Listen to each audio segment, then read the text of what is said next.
My name is Brian DeLallo. I teach AP and honors economics in Pittsburgh, Pennsylvania. Financial well-being to me is knowing that I can be free to do the things that I love to do.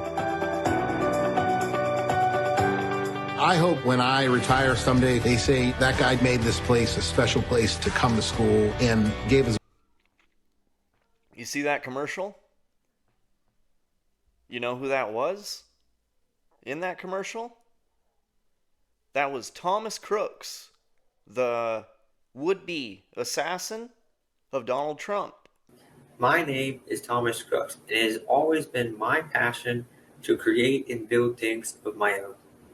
Today, I want to tell you a little bit about myself and my academic goals, my passion for building things, my love of cooking with my family, and lastly, what I hope to achieve in this course. Well, there's a lot of weird, strange things with his whole situation, and I kind of wanted to dive into some of that. And the first thing, like you just saw, he was in an advertisement for BlackRock. Let's check out what BlackRock is. Founded in only 1988, in less than 30 years, this American financial firm would grow to become the company that owns the world, managing assets worth $6.3 trillion. These are assets that belong to their clients, mainly the pension funds of ordinary people, teachers, police officers, nurses, and many more. And that's just the beginning. BlackRock has also developed a software platform called Aladdin to perform risk analysis for its clients. It receives sensitive data from banks, insurance companies, and other important institutions. Through Aladdin, BlackRock has insights about the management of financial assets worth another $20 trillion. BlackRock also has shares and voting rights in many of the biggest European companies, in sectors such as energy, oil and gas, transportation, food, and of course, finance. They are, the way they're set up, they kind of control a bunch of different facets of the structure of the whole shit. Everything that our economy and society thrive on. And it doesn't even stop there. Listen to Patrick Bet-David on Joe Rogan talk a little bit about the other things they're involved in. 88% of the companies on S&P 500, 88% of them, the largest shareholder of those companies is either State Street, BlackRock, or Vanguard. 88% of them, okay? And then you see their influence in defense contracts, okay? So we went through a deal. I'm like, let me see if these guys, this ESG, Larry Fink, Vanguard, State Street, if they have any influence on military contract, defense contracts. If you Google the largest shareholder for Raytheon, 3 out of the 4 top shareholders of Raytheon, BlackRock, State Street, and Vanguard. It could be top 3 with Raytheon, but I think it's 3 out of 4. If you go look up General Dynamics, if you go look up Boeing, if you go look up, Northrop Grumman, okay? And then you work backwards and you say, okay, how much money is that in what these guys are doing? You'll find the amount of money we spent in our military, $744 billion on how much we're making from defense, but you'll see some numbers saying last year it's 13% of our GDP, which is around $850 billion. That's more than the next 10 combined. And it's very weird, dude. Just so many different things about it. And like even the FBI, any of the agencies didn't really investigate the whole thing that thoroughly. They never found anything because, the kid had almost no social media background or presence. You couldn't really find anything on him or about him, which is very strange in this day and age, wouldn't you say, guys? Most people that should not have any social media presence, boomers and grandparents and people that don't even know how technology works, they're all over social media. it's almost like impossible to avoid it these days. But somehow. So, I mean, just to get into the assassination part of it. Just anything off. I mean, he was just a normal kid to me, walking around the neighborhood. I mean, he was just a bit odd, that's all. Thomas Crooks, the 20-year-old man who tried to shoot and kill former President Trump, was described as a loner.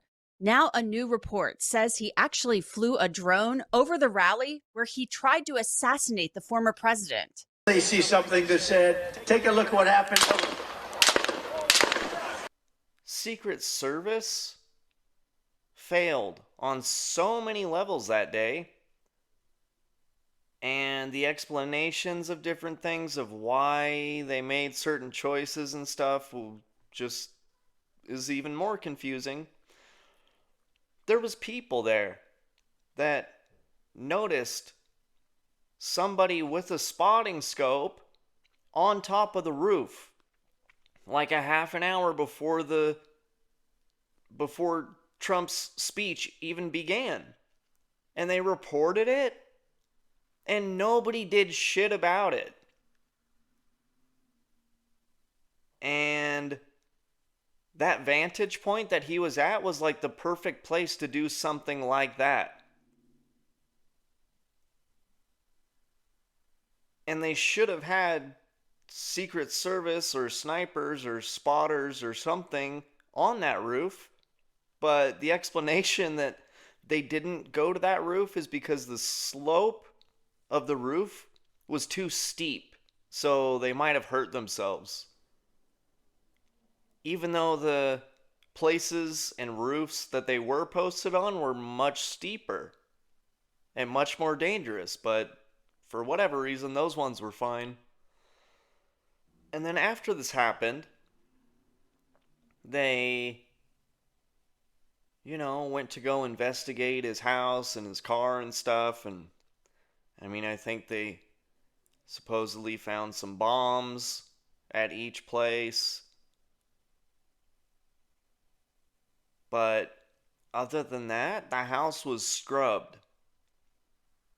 They didn't find anything. And then, and this is such a weird story, dude, because there's seriously such little information on it. Nobody did anything. It was an assassination of a sitting president, and nobody really wanted to dig in. They didn't want to do the due diligence and try to figure out why or what happened or who was involved. Seems pretty strange. And on top of that, investigators from the Oversight Project were working with information gathered from the Heritage Foundation, which tracks like data usage and stuff of cell phones and can like ping locations and different shit. And they found some cell phone user was making repeated stops to Matthew Crooks' home and his work, and then going to an FBI headquarters within 500 meters of an FBI headquarters outside of Washington, D.C. And then, like a week before the assassination attempt, all of that data for that cell phone was gone. It vanished. No more activity.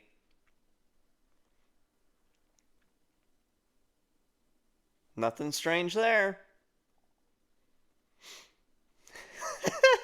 And then, on top of that, the FBI cremated the assassin's body, basically without anybody knowing. So he requested to examine the assassin's body. Fair enough, right? Matthew Crooks. He was told it was released to the family by the FBI. Nobody even knew the body was gone until August 5th, including the Butler County coroner, the law enforcement officer, and the Butler County sheriff. Crooks was cremated on July 23rd, just 10 days after the assassination attempt. All roads keep leading back to Alphabet agencies being involved, she notes, and/or covering up what happened in Butler, PA, when President Trump was shot. The fuck is happening, dude?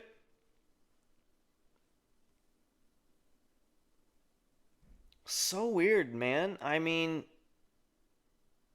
the only thing that's left at this point to do is just let your conspiracies run wild. Because honestly, like, all this different shit, the lack of investigation, the weird connections, the weird shit with the intelligence agencies trying to, like, I don't know, cover shit up or something. It almost makes me feel like some very creepy shit was going on. Almost like a mind control Manchurian candidate situation. Like they literally hacked this dude's consciousness and set him up to do this and try to cover their tracks and, you know, wipe his memory of certain things. Or, well, and I mean, rightfully so, I guess, but they killed him almost immediately. And then on top of that, like I just showed you, burned his body. So there's absolutely no evidence. Huh. But I guess we'll never know because they don't find it important enough to do a deep dive and figure out what was happening.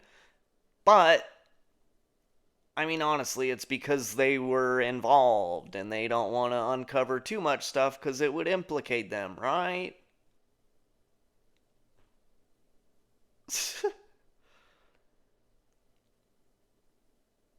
Well,